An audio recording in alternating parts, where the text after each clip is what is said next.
The year is 1290.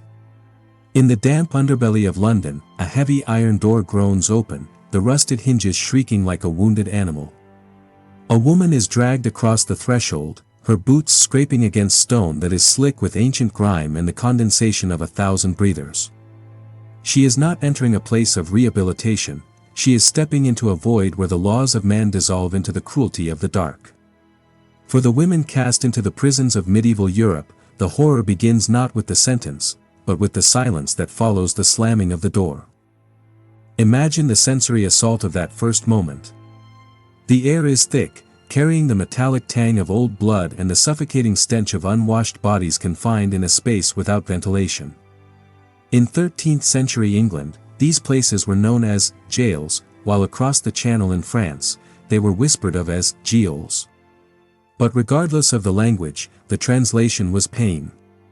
As the torchlight flickers against the damp walls, the first act of the jailer is often the most psychologically devastating. He approaches not with a weapon, but with a razor. For a woman in the medieval era, her hair was the crown of her identity. It was the physical manifestation of her dignity, her modesty, and her status in the eyes of God and society. To have it forcibly shorn was a violence that cut deeper than skin. It was a ritualistic stripping of the self. As the rough blade scraped against the scalp, removing locks that may have been grown for a lifetime, the prisoner was being told that she was no longer a woman, no longer a citizen, but a thing to be managed. This was not merely hygiene, as some apologists might claim, it was an engineered degradation, a deliberate breaking of the spirit before the body was even touched. Once the hair fell to the filthy floor, the iron came next. In the archives of York and London, dusty records speak of women being clamped into bilboes. These were not simple handcuffs. They were heavy, sliding iron bars that locked the ankles in place, often forcing the legs into unnatural, agonizing positions. The metal, cold and biting, would chafe against the skin until it was raw, inviting infection in a place where a fever meant death. Others were chained directly to the masonry, becoming a permanent fixture of the wall itself. We must understand that these structures were rarely built for the specific purpose of incarceration. They were afterthoughts. They were the rotting basements of castles, the converted storerooms of monasteries, or the flooded cellars of city halls. There was no separation, no safety. A woman accused of a petty debt could be thrown into the same freezing pit as a murderer or a violent thief. The concept of a separate wing for female inmates was a ghost of an idea, rarely seen before the 15th century. The philosophy behind this cruelty was recorded with chilling precision. In 1509, the German legal scholar Ulrich Tengler dipped his quill into ink to write Der Lehenspiegel, a legal manual that would guide the hands of judges across the Holy Roman Empire. His words, translated through the centuries, still drip with malice, let them be confined and abased. It was a directive that prioritized humiliation over correction. The system was designed to isolate the woman, to strip away her personhood until she was nothing more than a shivering form in the dark, waiting for an end that came too slowly. But for some, the darkness was absolute. Beneath the main floors of these fortresses, hidden from the sun and the prayers of the faithful, lay the hunger chambers. These were the places where the medieval world buried its secrets. In the chronicles of the time, they are described with grim brevity, but the reality was a slow-motion nightmare. In 14th century France, this nightmare had a name, the oubliette. The word itself is derived from the French oublier, to forget. And that is exactly what these vertical shafts were designed to do. Picture a hole in the floor of a dungeon, barely wide enough for a human's shoulders. A woman, screaming or perhaps too terrified to make a sound, is lowered, or pushed, into the blackness. She lands on a floor that is likely covered in the bones of those who came before her. These shafts were carved into the bedrock of fortresses like Loches Castle or the Bastille. Once the trapdoor above was sealed, the light vanished. There was no bedding, no sanitation, and often, no food. This was the starvation cell. It was a method of execution that allowed the executioner to keep his hands clean. Technically, he did not kill her, he simply ceased to keep her alive. The sensory experience of the oubliette is almost impossible for the modern mind to grasp. It is a world of total sensory deprivation, broken only by the sound of one's own breathing and the scurrying of rats. As the days stretched into weeks, the mind would begin to fracture. Hallucinations would dance in the pitch black. The body, denied bread and water, would begin to consume itself. Records from English jails whisper of women accused of moral crimes or witchcraft who were kept in close ward, without sustenance.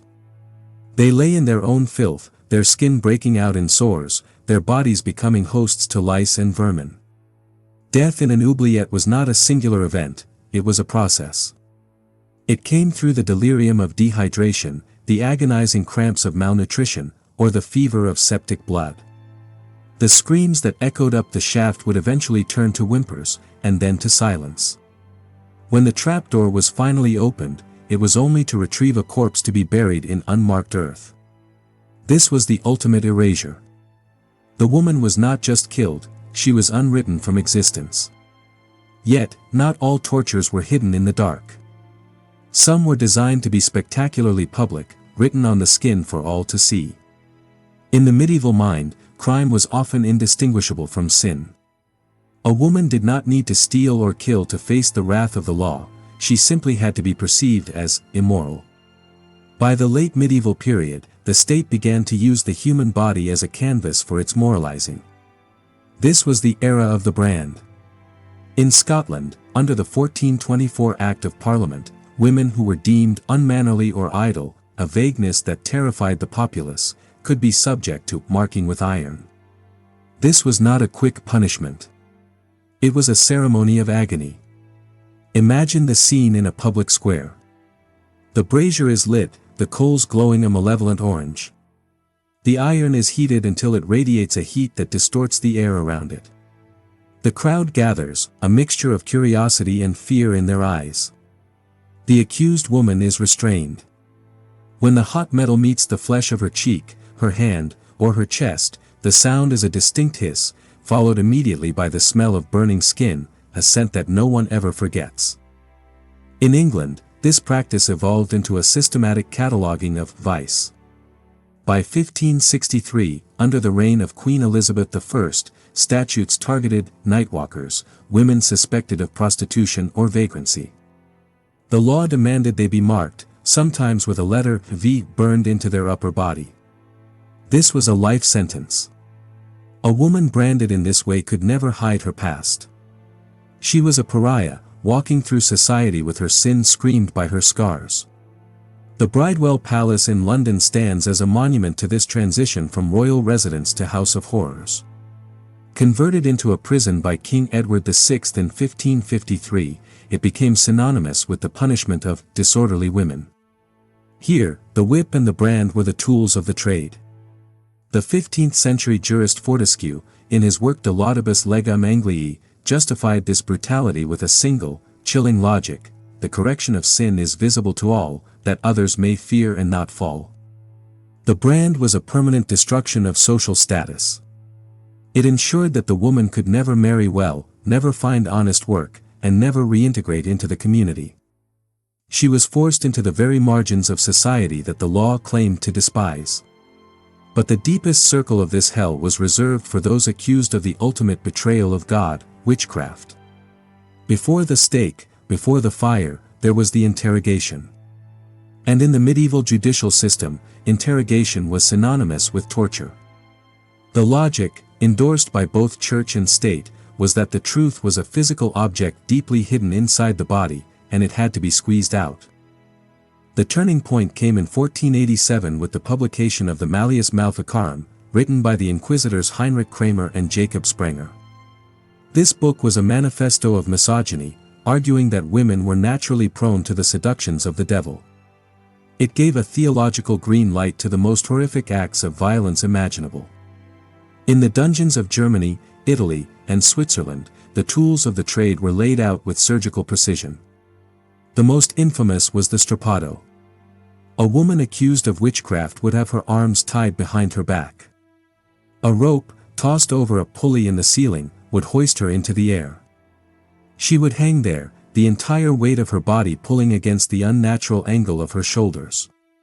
Then, the executioner would drop her, stopping the rope just before her feet touched the ground. The physics of the strappado are gruesome. The sudden jerk would often dislocate both shoulders instantly, accompanied by a sickening pop that echoed off the stone walls. If she did not confess, weights were added to her ankles, and the process was repeated. They used thumbscrews to crush the small bones of the hands, and the boot, a device where wedges were hammered against the legs until the shin bones shattered. In England, the rack was the favored instrument. The accused was laid on a wooden frame, her wrists and ankles bound to rollers. As the executioner turned the handle, the ropes tightened. The body was stretched beyond its limits. Muscles tore, ligaments snapped, and joints were pulled from their sockets. This was not punishment for a crime proven, this was the preliminary phase. These women were legally presumed innocent while their bodies were being dismantled. The tragedy is that the pain always produced a confession. Under the agony of the rack or the strappado, a woman would admit to anything. She would say she flew on a broom, that she copulated with demons, that she cursed the neighbor's cow. She would name her friends, her sisters, her daughters, just to make the pain stop. In Würzburg, between 1626 and 1631, this cycle of torture and confession led to the execution of over 150 women. The prison cell became a factory of death, where the raw material was fear and the product was a corpse. As we look back at these stone walls, we must realize that medieval prisons were not just holding cells. They were active machines of dehumanization. From the shaving of the head to the silence of the oubliette, from the hiss of the branding iron to the crack of the strappado, the system was designed to break the woman completely. It taught a society to fear not just guilt, but the very act of being accused. These women died in the dark, their names scratched into walls or lost to the rot, but their suffering remains etched in the history of human cruelty. Subscribe to the channel and ring the bell to uncover more of history's shadowed corners.